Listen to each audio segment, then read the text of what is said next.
Broadcasting live. It's America's longest running talk show on computers. It's Computer America, bringing you the biggest names in technology with guest interviews, new products, and your emails. Listen live at computeramerica.com on any device around the world.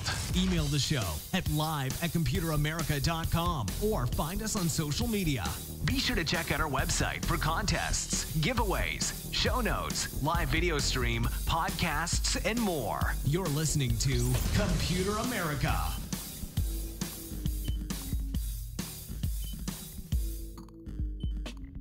Hello and welcome into the Computer America Show. We are the nation's longest running, nationally syndicated radio talk show on computers and technology. I hope all of you are having a great day. As we get started here, we have, longtime correspondent Mike Cermak joining us, and he is, he's of course the owner and operator of techguy.org, the place, really the main place, if we can help you. And we try to be very knowledgeable here on the show, but if for any reason you're having trouble getting through to us or, we can't help you, we always be sure to drive you to techguy.org because, they have a great community there set up that is eager, happy, and very knowledgeable to help anyone with any kind of problem. So, yeah, we're going to be talking to him about, kind of current events, whatever strikes our fancy with, and that, of course, affects you. But before we do that, a couple things I should definitely mention, including computeramerica.com. That's where you'll find everything from a link to our guest show notes, or our guest, the show notes, which will have anything and everything we talk about here today, and, articles and more that we do here on the program. Also, while you're there, be sure to check out the contest, which every single Friday, we give away a prize from our friends over at Logitech to a lucky listener. And the last thing is, of course, the live video stream where you can watch Computer America and not just listen. And yeah, when you do that, you can see, any articles we talk about, any products, features, videos. Just another way to experience the show. Not mandatory. We are a radio program, but hey, check it out. Could be something you really find interesting. So with all of that being said, why don't we just jump right into this, because we have a number of topics, and some I'm going to spring on him last minute because who doesn't like to be surprised? Mike Cermak, thank you for joining us. Hey, thank you, Ben. How are you doing today? Doing well enough. So with, and of course it's December. Thank you for joining us. It's, I don't know about there, but here it has finally gotten cold. It's like 40 degrees out, and about time. I've had to pull out the coat. I've been holding off on it as long as I could. Yeah. So and something I like to talk about with you. I put up our Christmas lights here, and I will say that it rained for the first time last night with them out, and half of them went out. So I'm doing well. How's your display going? Knock on wood, it's doing very well. Some of your listeners probably remember we've got a whole, choreographed display with, thousands of lights that move to music that we broadcast on a low-powered FM radio station, and it's a lot of fun. It involves a lot of soldering and a lot of planning, but it's so far, knock on wood, it's up and running. My biggest fear is we live kind of on a hill, and sometimes we get a lot of wind blowing up the hill, and I've got a big 20-foot tree out there that is really just a pole with strings of lights coming off of it, and every time we get a big gust of wind, I always peek out the window just to see if the tree is still up. And knock on wood, it's never been brought down yet. But don't knock on the tree, because that may just aid your efforts. But no, it's very cool that you do that, and I think it's becoming it's so weird because the technology to do what you're doing, I assume that you use like Arduino boards or Raspberry Pis and some basic. That's exactly right. Yeah, and some basic coding that you can pick up from. I mean, there are a lot of people out there that donate their code or write code and make it available to the public. That you put in the work, you put in putting up the lights, but the programming and technical side of it, it's there's a lot of people out there willing to help you if this is something that interests you, right? You're right. There's a great community around it. The platform I use is called Xlights, and it's an open source program. And it runs on this thing called Falcon Player, which is also open source and runs on Raspberry Pis. and there's just a great community of people who are always sharing tips and tricks on how they're setting up their displays and getting it to do things that no one could have ever imagined. And yeah, big shout out to those guys because I couldn't be doing it without them either. Right. Yeah, that's something I definitely picked up is that people who do these kinds of things, be it Christmas lights or many other projects, they like to share their code because why should a million people be doing the same basic lines of code when everyone could be building upon one another? But my point here with this was that it's amazing that you can go so high tech for for such low cost. I mean, really for like a couple, maybe a couple $100, you can really have something amazing to show off. But what's And a really little blood, sweat, and tears. yeah, absolutely. But what's really taken off in these past couple of years are those I don't want to call them stupid because they're LED and I like them, but the things that you just stick in the ground and it just projects an image Oh over your yeah, whole sure. house. Oh yeah, I know exactly what you mean. They often call them laser, although they rarely are actually laser. They usually are LED. But yeah, where it has a rotating image that moves on your house. It's funny you should mention that. About 2 years ago, we got our lights all up and running, and we have this big show. It takes days and days of work to get it running, Hmm. and months of planning and programming. And then it took my son out, he was probably 4 or 5 at the time, to show him what we'd done. And our neighbor across the street had one of those little, pinwheel Yeah. projection lights in their house. And my son was so much more impressed with that than with mine. I was like, really, dude? Really? And he's like, yeah, but look at that. I was like, Yeah, I mean, lasers are cool, but I'm sure by now or soon he will know the effort and the difference of effort between the he two. does indeed. He appreciates it more now than he did then. Right. But it's funny you should mention the Raspberry Pi. You're right. We've got 4 of them that run on our show, and I was just being interviewed by a local newspaper yesterday about the show, and they were asking how we ran it, and I showed them the Raspberry Pis, and they said, "Oh, how much does those computers cost?" And I was like, "Yeah, I think they're $35 now." Like, it's not. And I mean, depending on when you actually bought yours, I don't know if you recycled them from year to year, but the ones Yep. the ones that you're using are probably pretty, feature bare if you bought them 4 years ago compared to the Raspberry Pis you buy today for the same $35. You're right. Yep, absolutely right. So yeah, it's but yeah, Christmas lights aside, and folks, I hope all of you out there are getting into the spirit of things because if you are a humbug about it, this is going to be a dreadful month for you. But so with that being said, why don't we move on to some of our more tech-related topics? And you did submit a number of them. I think we're going to start, if you wouldn't mind, with 3D. Sorry about that. Wow, cough. But 3D printed Wi-Fi connected objects with no power, because 3D printing, it's something that was pretty big a couple of years ago, and I think it got its user base, but there's still a lot of room for it to grow. And Oh yeah. so, there's still a lot of work to be done with 3D printing. What is this article, and why did it grab your attention? Yeah, well, I'm fascinated by 3D printing. It's one of those things that when they first came out, I knew I had to have a 3D printer. I just didn't know why. And and that's the case now too. We've got 2 3D printers at my office that we play with, myself and a couple of the other guys there. And every once in a while, find something cool to do with it, and sometimes even useful. But this article caught my eye that researchers are 3D printing Wi-Fi connected objects that don't need power.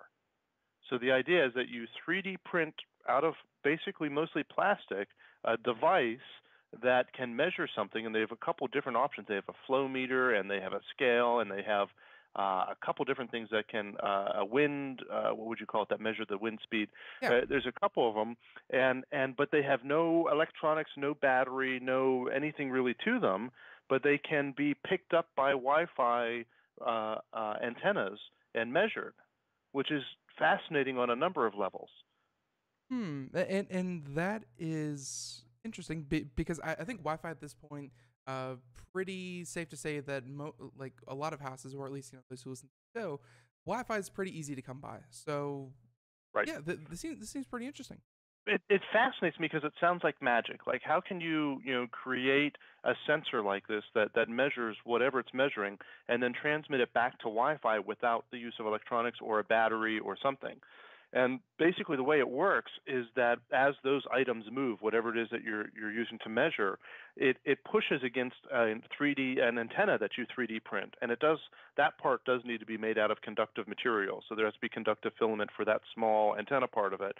But basically, there's a spring made of 3D printed plastic that bounces on this antenna, and that change in the Wi-Fi signals that are already in the air can then be detected by a cell phone or any other device that has Wi-Fi capability, and that's The, how they're able to measure it. Which yeah, and this is one thing I really liked about this article was that the researchers seemed to really go out of their way to make sure that this was commercially available, because we've seen amazing things happen with nanomaterials and carbon nanofiber, or graphite, graphene. That's the one, or graphene, things like that that either are prohibitively expensive and have to be made in a laboratory or just aren't available to general consumers.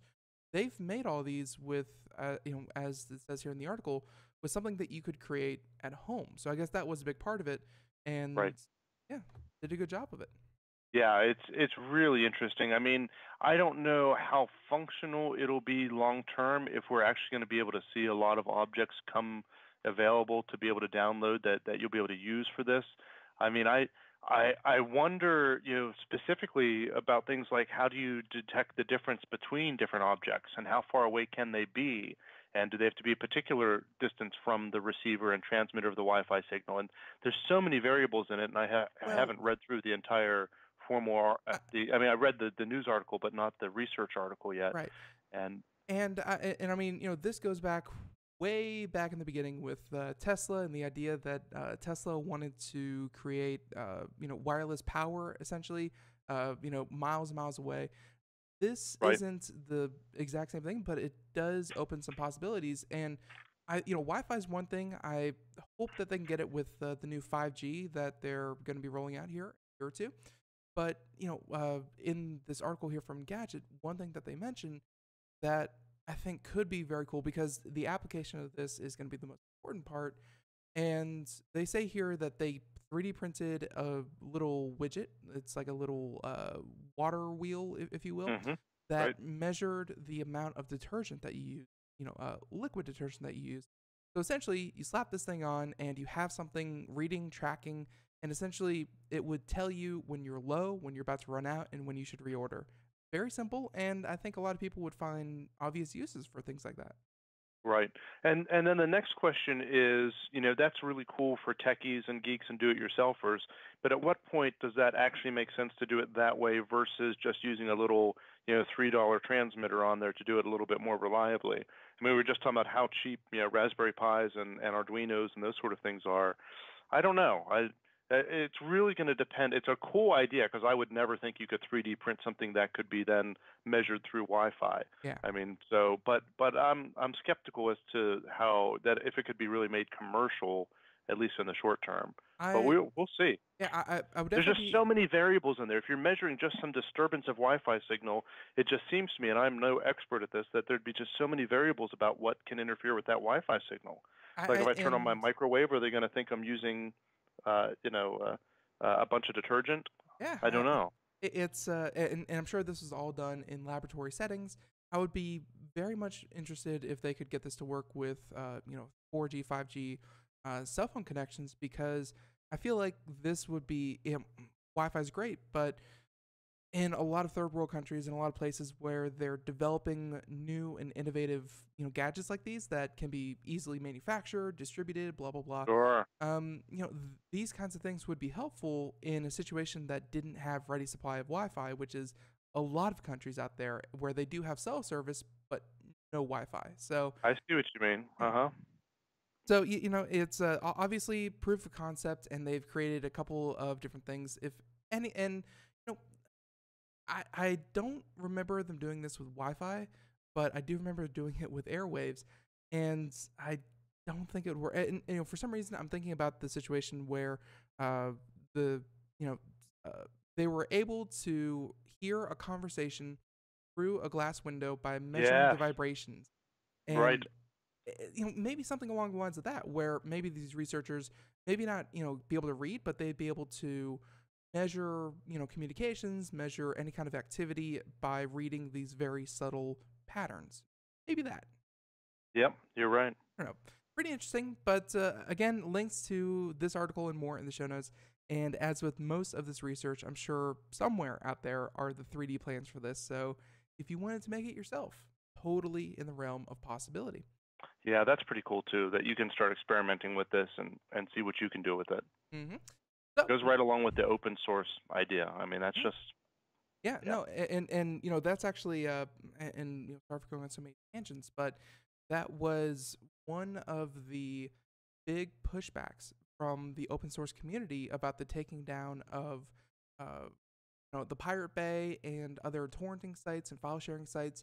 Was that yes, there are ways to do so where you share files that are not legitimately yours to share, such as copyrighted material, but in a lot of cases, the only real effective way to move large, 3D printing data files or, plans, schematics, what have you, were these file sharing sites and, make it available to the most number of people.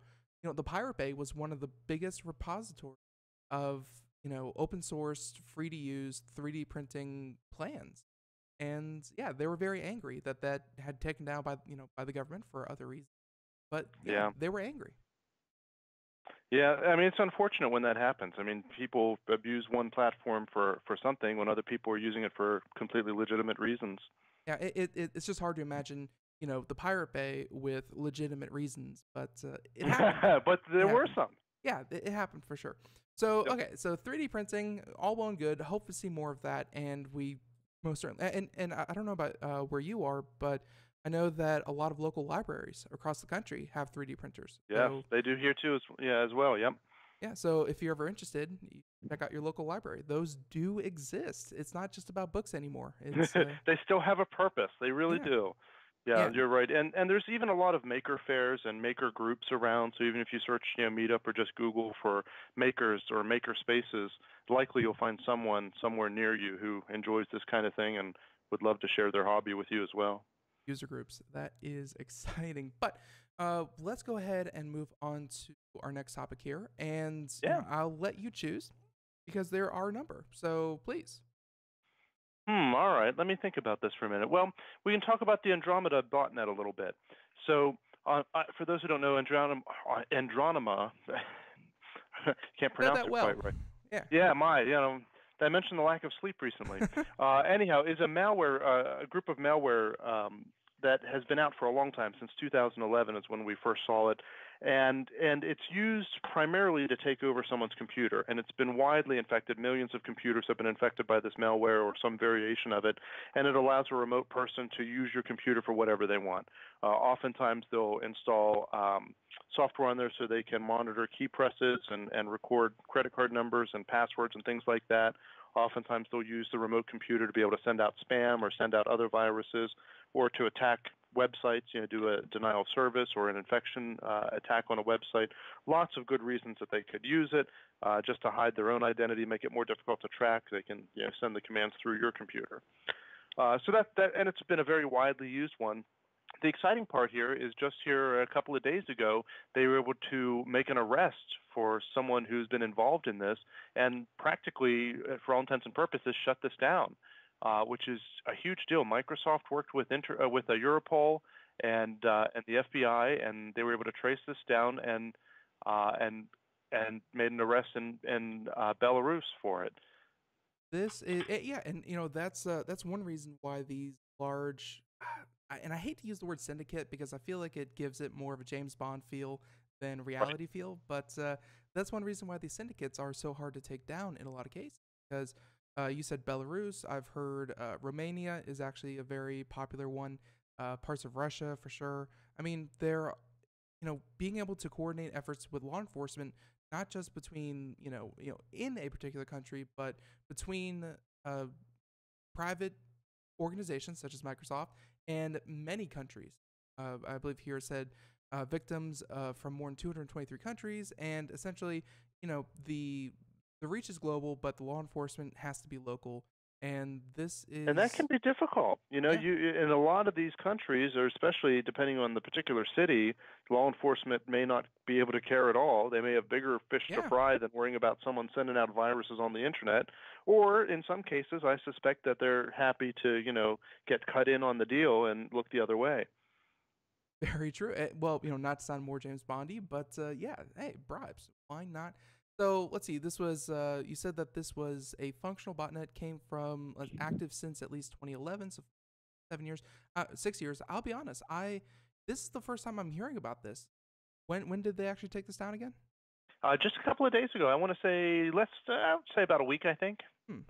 First And time and hearing it about came, this. Yeah, and it was a big deal. It came as part of another botnet that they shut down here, I want to say less than a year ago. I can't recall the name of it now. I have to look that up for you. But in doing so, they seized a lot of computers, and they found a lot of information about how this particular malware works on one of those computers. And from what I've heard, that's a big part of how they were able to track this guy down in Belarus and arrest him and be able to practically shut this whole thing down.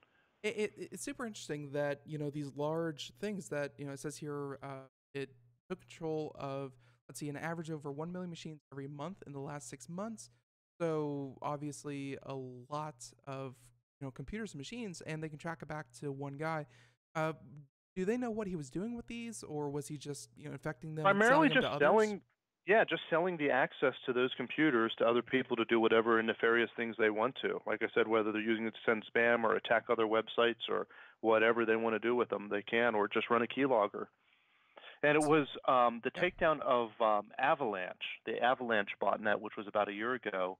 The German police seized a bunch of computers from that, and that's how they were able to track this down. So put on your techguy.org hat, and why don't we give some useful advice? Because these large botnets, they are certainly nefarious.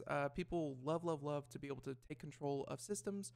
As an individual, as a business, as someone who is in charge of a small business, what can someone do to protect themselves? Because it used to be. I remember we used to just tell people simply on the show, make sure you have antivirus, and whatever antivirus company was supporting Computer in America at the time, we tell them to do that one because they Sure, were the right. bestest. But Of course.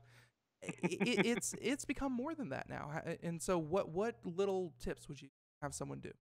Well, that is still the biggest and most important thing. I mean, you would not believe how often I see computers that don't have antivirus on it, or that they have antivirus on there that hasn't been updated in 3 years. And it's just like you might as well not have it.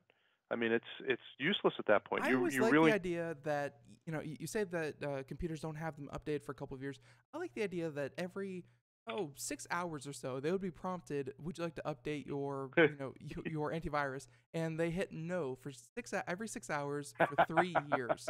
And so Well, and of yeah, course, part of the problem is people just assume that the updates are happening in the background. They're like, I've got antivirus that updates by itself. I don't have to worry about it. right. And you do. You still need to check in, make sure it's still there, force it to do an update once in a while, force it to do a scan once in a while. Just make sure, don't just assume that it's there and running. Very That's yeah, so Yeah. there's that, and then there's of course best practices with Yeah. So don't this click links. Yeah. Yeah, don't click links. This particular virus was widely spread through emails, attachments on emails. And of course, yeah, we've all heard the warnings on that, but it's happened to a lot of people, even a lot of computer people who should have known better. Or, we've had stories of, FBI and other, high-end people who should have known better. And it's easy to get tricked because they'll send a message that looks like it's from someone you know or it's from some organization you deal with and has the proper logos or signature or whatever. And as far as you know, it's a legit email. And you open the attachment, and all of a sudden, you've installed something without even realizing it. And there's one news organization that I won't name them because I'm not looking to shame anyone, but I stopped going to them altogether because it was one of the scariest things that I went to them, went to their website, didn't click anything, just navigated to their homepage, and before I even clicked anything, did anything, it had downloaded something through my browser, Yep. had opened it within my computer, and and like the last line of defense was my system asking permission, or would I like to give permission for this unknown program to install. It was some very uh, small little widget, but I'm sure it would have been horrible because I didn't ask Yeah. for that. And what It's very automated. Oh yeah, absolutely. And you're wise to be paying attention to that because people become so blinded to that and so used to it that, they get a message popping up, do you want to give permission to this? They just automatically yes, yes, yes, yes. But it's that one time where you didn't, you weren't expecting it to ask you to install something that you can really get caught. Right. So, but they took down this one, but I'm sure everyone out there knows that this will not be the last one because there's good money to be made by working with the illegal side of this. Let's see. They said that they did release a free tool to see if you were infected by Andromeda, but yeah, I mean, keep your antivirus up to date, and hopefully, whatever company you decide to go with is keeping up with it as well, because we've seen that as well that depending on the provider of your antivirus, they can be more or less on the ball depending on who. Right. So not too shabby. That is a huge botnet for them to take down. So glad that that's out of there. All right. So let's see. So our next topic, and I'll go ahead and pick this one where and this does kind of tie in with security. We'll talk about Elon Musk, artificial intelligence, right after this. But for the next couple minutes before our break, why don't we talk about Senator Maggie Hassan once, let's see. Oh, hey, look, autoplay video.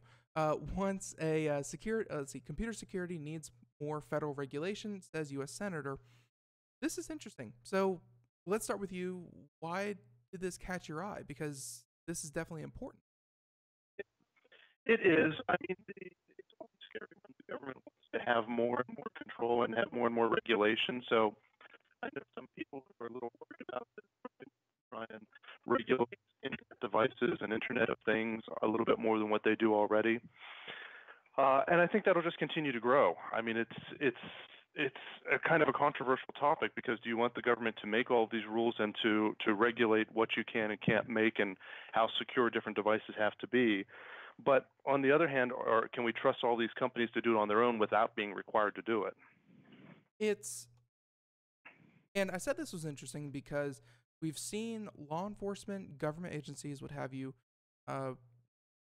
step into the private sector where a lot of, probably most of the security, kind of people are. And we've seen that law enforcement's one of their main priorities is not so much encryption, the safe and private transfer of data, communications, information, but rather a lot of government, meddling or attitude towards security is okay. You're secure, that's great. You accidentally locked us out, even though it's not an accident, of course. But it's like you locked our law enforcement agents out of reading, Right. Our citizens' emails. Why did you do that? Let us in. That is a pretty popular feeling, isn't it? That hey, and I'm not a tinfoil hat guy by any means, but that is what they do. They Sure. don't Well, really like and security.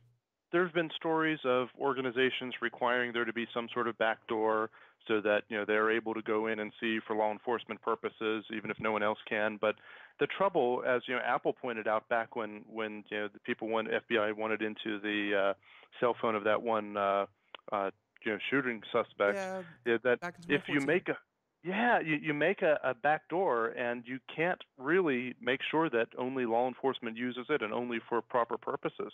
Once a back door exists, the potential is there that someone else could discover it or find a way to get into it. And I heard this said just today that there's no such thing as a back door. There are only doors, and essentially what that says is if you give one to law enforcement, you're giving it to anyone who may be able to stumble upon it or crack it. That you are purposely putting in a vulnerability in security. So That's right. That's exactly right.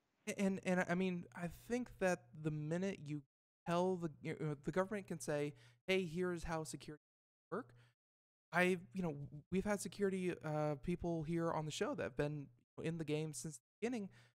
Private innovation, the badge of honor that each private company can say our software tested the best in penetration testing. I feel like that has driven a lot of the security that we take for granted. Is Well, whose is the best security is a big point. Well, and so several problems with that. First of all, it's that it's not really required, and second of all is that most consumers don't care. When they go out and buy their internet thing, their TV, their whatever that connects to the internet, they're not checking penetration testing first before they buy it. They're buying whatever looks pretty and has a good price. And so, does there need to be a bare minimum that devices need to pass to make sure? Do we need to? I don't know. I think it very much depends on exactly how the regulations are written. That, especially if it were to just point it to, one of several third-party tests that it has to pass at a bare minimum, just as a quality control thing. I could see that. A bare minimum where it's not just admin and blank password and. So, everyone, music means we're going to take a break. We'll be right back with Mike Cermak, more Computer America, right after this. We are all Brother Wolf. 10 years ago, a group of locals banded together to create positive change. We took animals into our homes, held adoption events at local retailers, and talked to the community about our mission to help build a no-kill Asheville. A decade later, we have achieved so many victories for animals in need. There's been so much progress, yet there's still so much to do. As part of our year-long celebration, we encourage you to become a member of our special Compassionate Circle program. With a monthly donation of $10 or more, you will have behind-the-scenes access to the work we are doing at Brother Wolf. Our goal is to reach 1,000 members because we receive no government funding. Working together, we can help build and sustain no-kill communities. Learn more at compassionatecircle.bwar.org. We are a 501c3 tax-deductible organization.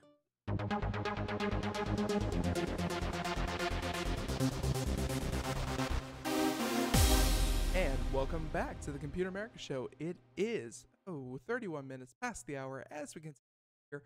And again, I hope all of you are enjoying the conversation with the Mike Cermak, owner and operator of TechGuide.org, as we are talking about a number of different topics, but we landed on now security and the idea that there should be, well, a senator is introducing a plan that the government should have at least some form of minimum required security and that the government be in charge of it. But that is, of course, as much as you don't like to use slippery slope, kind of dilemma, well, where does that leave security? And when you put it in the hands,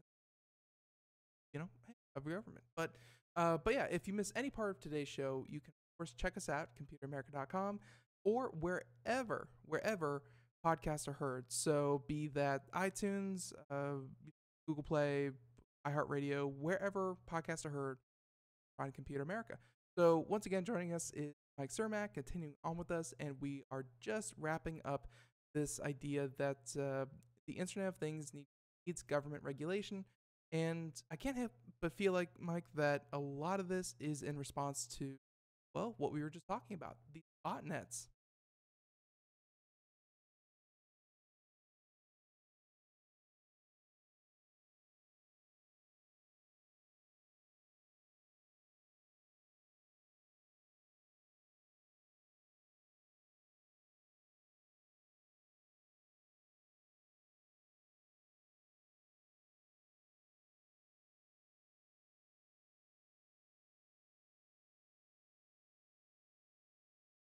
Yeah, and not even things as benign as washing machines, but things such as water heaters. If those malfunction, very catastrophic. Cars, self-driving cars, those are going to become a thing, and they are, folks. Make no mistake about it, they are an Internet of Things thing. So, I mean, yeah, you're probably right, but at the same time, let's see, what was it? It's so hard to regulate this and say, hey, this is what you need to do, because things pop up that no one expects. And I'm not sure if, and you actually may have found it funny. Were you paying attention to the whole Apple iOS, kind of thing, that they were all hackable very, very simply?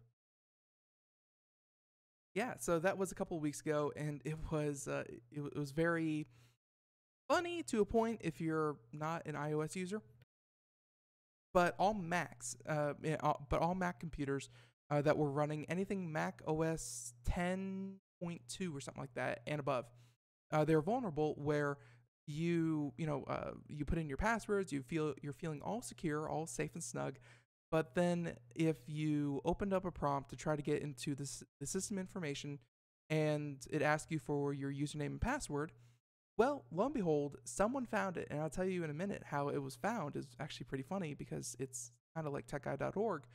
But if you put in the word root, ROOT, with no password, it would it would deny it, and then a glitch would happen, a bug would happen, and then it would go on second thought, we're going to allow this. And it worked on every Mac computer out there. I mean, they patched it within 12 hours, but yeah, someone caught that, and you could get into with full permissions any computer with root. And Apple's kind of known for their security, and even they so yeah, no, actually it was fine. So yeah, and I mean, Apple's known for their security, and even they run into big little things like that. Yeah, I mean, it can happen to anyone. There's no doubt about it.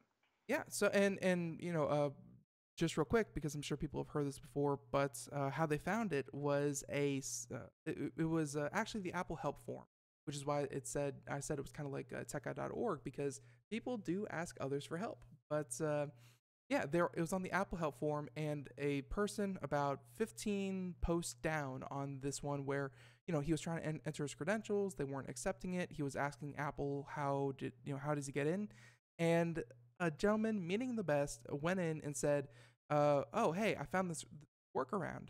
I'm not sure why it works, but enter root with no password, and I guess it's a feature." He actually said it was a feature from Apple, kind of like a last resort kind of thing, and it'll let you change all of your passwords and preferences, and you can get back into your system.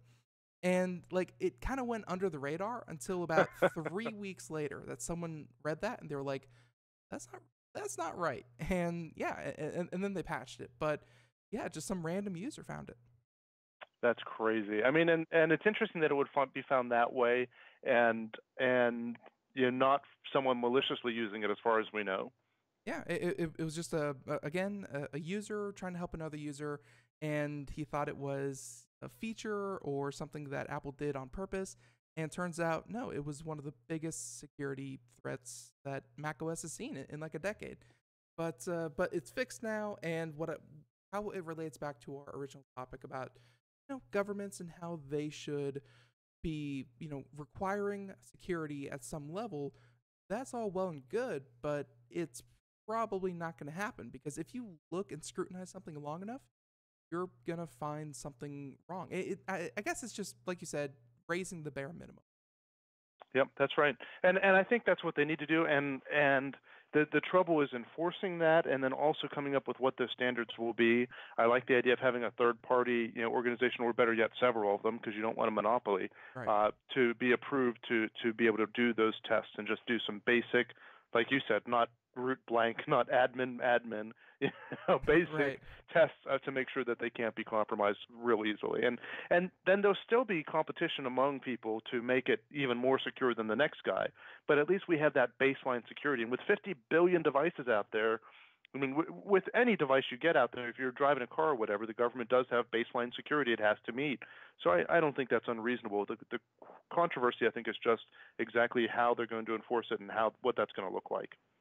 I've seen some technology, and I think Amazon Web Services uses this. They say that anything on Amazon Web Services is immune to, botnets and things like this. That if you just distributed denial of service attack, there we go. Yep. They said that Amazon Web Services is immune to those kinds of attack. So I mean, technology is going to advance in a lot of different ways, but this is certainly a good one that it needs to go down towards. Yes, there's really no answer, because I've been to CES. I've seen the people who are selling products here in the US. It's not a US centric game. It's actually, honestly, probably a China, India centric game, and going headlong into it. So whatever the US says is the minimum, may not be as important. What China says is the minimum. Sure. Yep, you're right. Well, and that's a good point. I mean, we'll probably see some kind of Euro standard coming out for these things at some point as well, but I don't know if we want to wait for that or not. I think I read somewhere that the majority of Internet of Things devices in the next decade or so are going to be sold in China. Like right now Sure. right now Computer America, we are very America centric, but China is up and coming with a massive population and economy. Right. It may be time to sit back and say, It's a huge market, not just a manufacturing location, but a market. yeah, it's going to be interesting as Americans, I think, to kind of take a step back and go, oh crap, we're actually one of many, and not just That's the right. number one. Yeah. So, You're absolutely right. all right. So there's that, and I'm sure we're going to hear more about security. Uh, one of Computer America's answer is always knowledge, information, education, and we try to make sure that hey, this is why we do segments like this. We educate and inform. Good. So, all right. So we'll see what happens with that. But let's go ahead and know that he comes up like every single time. But he does a lot of interesting and thought-provoking things. And Elon Musk, artificial intelligence. What is this article? This coming from the Huffington Post. What about this article grabbed your attention? Well, Elon Musk, of course, is what grabbed my attention. Anything that has his name in it, I'll read. That's a little bit of an exaggeration, but not too much. So, yeah, he is commenting on artificial intelligence again, and not only that, but specifically about robots. He's big into robots and is quickly trying to automate all of the Tesla factories. Someone posted on Twitter or tweeted out this video. It's kind of fascinating of this robot called Atlas from Boston Dynamics. I know And exactly the one you're talking. And just real quick, I mean, was it the one that did the flip? yep, that's the one. Yeah. It's very impressive, especially when you look at upright robots from what 2, 3, 4 years ago. From the same company, no less. Yeah, right. Well, and even if you don't even have to narrow it to that, but you're absolutely right from that same company, but from any company. I mean, humanoid-like robots that stand up on two legs, are really difficult to build and keep balanced. I mean, it's just not an easy thing. Which is why most robots are on wheels. I mean, there's so much complexity to that balance and balancing on one leg as you move. And us humans are pretty good at it, but it turns out it's difficult to program a robot to do that reliably, even just to walk straight on a flat surface. And so this video shows this robot called Atlas jumping from container to container and then doing a backflip, and it's darn impressive to watch. And so someone posted that, and Elon, replied back to it and says, this is nothing. In a few years, that bot will move so fast you'll need a strobe light to see it. Sweet dreams. and, and that is I never considered that they would go that fast because if anything they show off Boston Dynamics, they put out a great YouTube channel. You can check them out.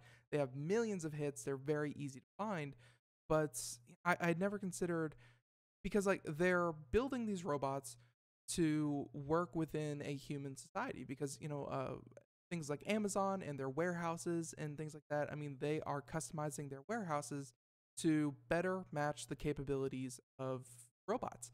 Whereas it seems like Boston Dynamic, they're trying to develop robots that are going to seamlessly enter the human world and do things as humans would. And I'd never considered that they go as faster than you could see, or take it to the nth degree. I guess it makes sense. I just hadn't sure, considered of course. it. Well, yeah, and really neither had I. I know he's used the comment of the strobe lights before when describing the battery, gigafactory that they're building out there, and just how quickly some of those machines move, that they will use strobe lights to be able to monitor them, because otherwise it's just a blur to the human eye. And they described that out there, the batteries are going to be coming out of those factories faster than a machine gun, and it's just kind of hard to process that. But it's one of these dark factories, and that's what they're looking at in robotics, is trying to build more and more dark factories. And the idea is that you don't have any lights on in the factory because there's no humans in there. It's all robots just working, and so he knows a thing or two about robots, is my point. And surely it makes sense that if this thing can now do flips and walk around, scaling that up a little bit in speed is going to be I wouldn't say a trivial task, but certainly a task that they will take on and is Yeah. not going to be difficult. I mean, it's not going to be Yeah. impossible. I mean, for anyone out there watching the video portion, we are currently watching Atlas do a backflip. This robot, it's so human-like, and the way that it moves, something I think even a couple of years ago, people would say that that's some guy in a costume. That's not even possible. And Boston Dynamic, they've shown other ones where they have their dog-like robots, Right. in similar capacity. I mean, they are like, obviously, I think these things are still pretty prohibitive, cost manufacturing and things like that. But the research side of it, they're here. I think robots that can work within society, be it as caregivers, as killer death robots, as just and anything in between. That moment is here. It's just that's a big range. Yeah. So, it's certainly something that we are going to have to deal with here in the next couple of years, where certain societies I think are more apt to it. Like, I think, as you know, Japan, huge into robotics in terms of providing for the elderly or living assistance. Robotics serve a real kind of purpose there. Sure. Yeah, and it's going to continue to grow that way. And as it continues to grow, it won't be so prohibitive, as far as cost goes. You'll be able to look at the cost of buying one of these robots versus, a year or two salary for a person, and companies will be able to make a pretty easy decision. It's exciting in a way, because you look at what Boston Dynamic can do and you say, well, if they can do that, then if they can do anything a human could physically do, and they could do it indefinitely, with whatever maintenance they need, and right. And faster, and without taking breaks, and yep. Without having babies, and doing that kind of thing, right. and showing up late to work, getting drunk, what have you. Yeah, that is hugely. And then you have artificial intelligence, which Elon Musk has also raised some concerns about. But right. If robots can do everything physically, and soon they can do everything mentally a human could do, that changes, kind of the workforce, doesn't it? It sure does. You're right. That's everything. Yeah, there's a couple of good books on that. The coming, I'm trying to remember the title of it now, but I've read a couple in the last few years about it, and the idea being that things are going to change in the workforce, but there's two ways to look at it. A lot of people think that it's just going to be the end of humans being working, because all of these robots are going to take our jobs. But in the past, when you look at it, every time we've had a big industrial revolution, a lot of people have lost their jobs. We don't have people who stand out there and direct traffic anymore, because we have traffic lights, and we don't have people that do whatever, because we have a device that does manufacturers, right? Yeah, right, exactly. But they move on and do something else then. I mean, we're not we don't have the huge unemployment that was once predicted at the beginning of the industrial age, when things were becoming automated. And like phone operators, there's not a whole lot of telephone operators that are still employed these days, but they're doing other things, and that's just what's going to happen. We're going to be able to do other things. And I'm glad that you said something about phone, because just yesterday, our internet provider, I think I finally got to a person, and the person said that someone in South Carolina had cut one of their major fiber backbones. And so, like, the entire East Coast was having slow speed. So, folks, if you were on a particular carrier and you were experiencing slow speeds for about 8 hours, yeah, someone cut a line and the internet almost went down. Ben, you need to be more careful about that when you're digging. I had the little plastic shovel, and but regardless, I called them, and I wanted to talk to a person to see when it was going to be fixed, or if there really was a problem, because I went to a dozen speed test sites, and I was getting like 56 kilobits a second. I was honored. I felt privileged to have 56 Hey, back kilobits. in the day, 56K was standard. It wasn't even fast. It was standard. But yeah, so I was getting that, and I called them, and I was talking. Well, I wasn't. I guess I was talking. The automated phone system. I remember the automated phone tree system where it had you say yes or no, very scripted. It had you repeat every other word. I remember when it was just downright horrible, and I skipped it whenever I could. I would just ask for operator, operator, operator, kept saying it over and over again like a 2-year-old, until I talked to a real person. I went through it this time. That robotic lady, and I'm I'm 100% sure it wasn't a person, but that robotic lady uh, could do things like check your account, could reset your router from their side or your modem from that side, could help you do basic troubleshooting. I mean, it got a little annoying when she was asking me if I knew how to turn off my computer, and then she told me, not your monitor, but your actual computer you need to turn off. And I'm like, this robotic lady is so good at giving basic technical support that I would not be surprised if they halved the size of their Right. of their people, of Their the first actual people level that tech they employed. support. Yeah, Yep. it was impressive. Yep. So Yeah, and yeah, But and as things as society changes and as we get more and more automation, what generally happens is that more people, we have more time then to go and do arts and entertainment, and then that area will grow, or travel, and so these other areas grow. Entertainment is a much bigger area than what it was before the Industrial Revolution, and so that my point being, don't fear. I don't suspect we're going to be all completely jobless in the near future, but it is something to keep an eye on. if only we were in the entertainment industry, that would be so good. We position ourselves so well. But no, If only but it was the cross of entertainment and technology. oh, that'd be a good place to sit. But you're absolutely right, and I think that with people losing, that kind of jobs and that many jobs, it's probably going to be an idea that everyone's going to be, if everyone's provided for, then the way that you have an economy and people spending and buying things, you're right, it would be on what you want, and this could go very dystopian very quickly, but at the same time, it could be Yeah. very utopian where if you feel like you want to create, then you create and you'll be rewarded for it because that's something computers are kind of not good at yet. Maybe they will be better, but we'll see. And if you just want to consume, then hey, that's going to be okay. We need people like you, and you can just. It's going to be interesting. It is for sure.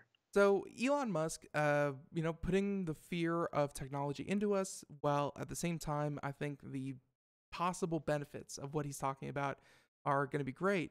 Let's see. I think we have time to move on to our last topic, and yes, it is Elon Musk, Tesla related.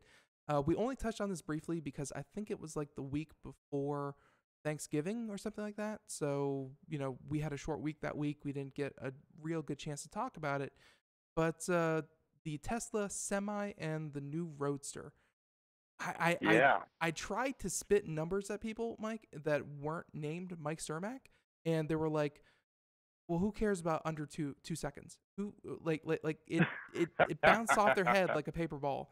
So why don't we start with the Roadster because that's fun, and then we'll move on to the Semi.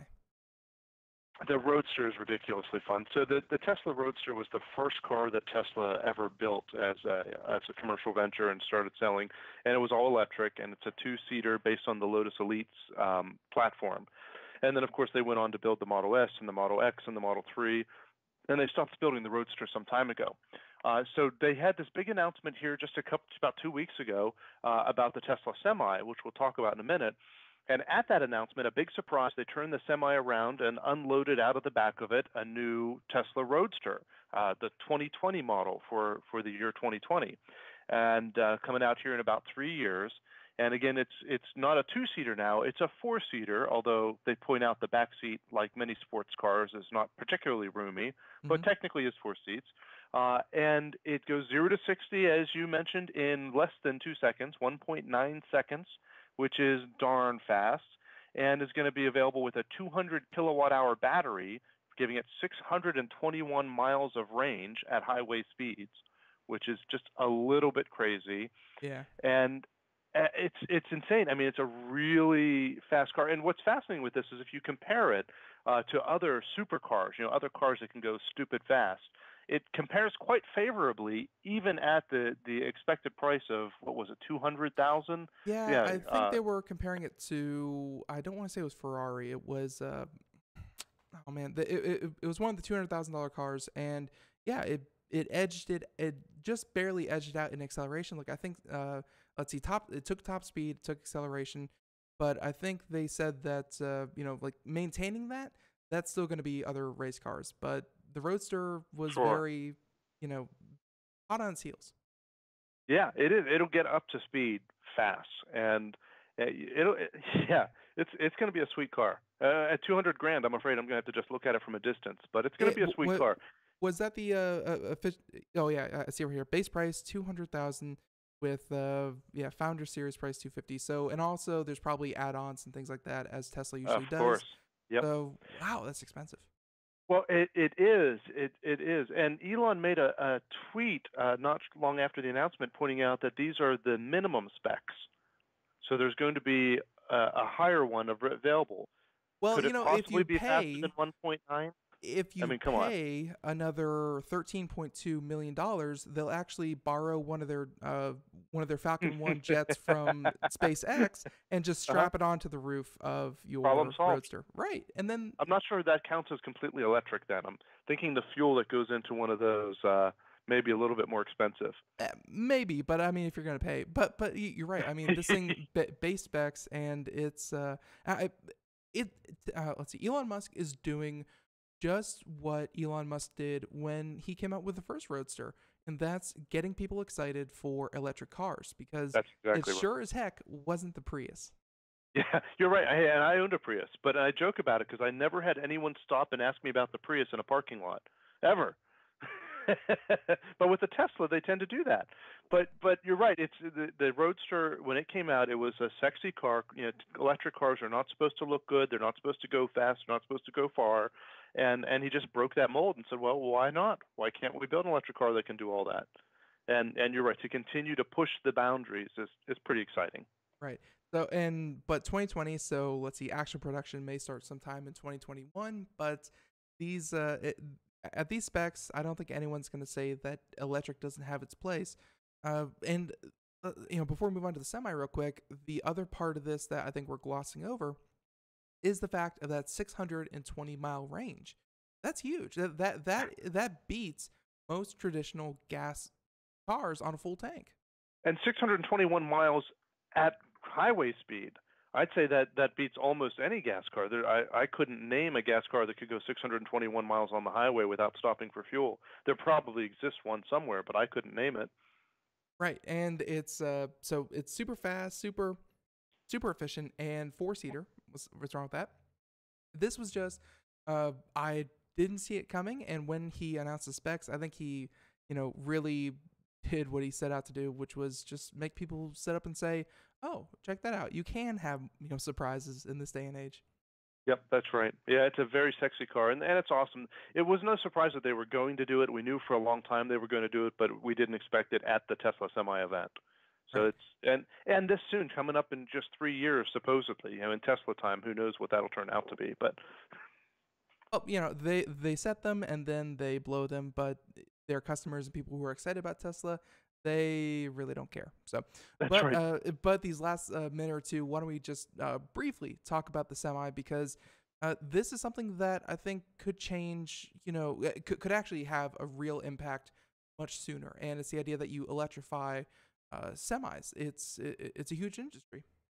Yeah, it is a huge industry, and it's a lot of freaking miles and a lot of diesel fuel that we're using every day.